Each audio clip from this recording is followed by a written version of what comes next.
Scientists, this is Miss R reporting from the Mojave Desert, where it's pretty darn hot. It's about noon here and we're inside a cinder cone from a volcano that erupted about 10,000 years ago. You can see most of the rocks around me are very dark, which is good for absorbing radiant energy. Remember, the three forms of heat transfer are conduction, convection, and radiation. And this black rock is a perfect example of how energy is absorbed through radiation.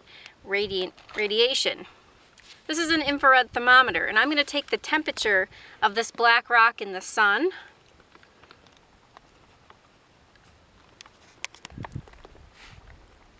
Pretty darn hot. That's in Celsius. Then let's try it in the shade.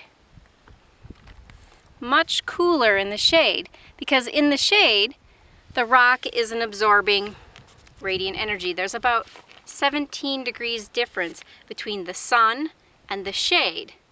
So obviously these black rocks are absorbing radiant energy from the sun. This is also a really good place to talk about convection. Hot air from the cinder cone behind me is rising and convecting with the cooler air from the surrounding desert.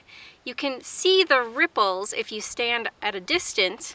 We won't be able to get them on camera, of the air moving. You may have seen this phenomenon if you have been driving on the highway and it looks like there's water on the road, but when you get there, it isn't there. That's the air moving through convection. The third form of heat transfer that I'm demonstrating right now is I'm sitting on a very hot rock.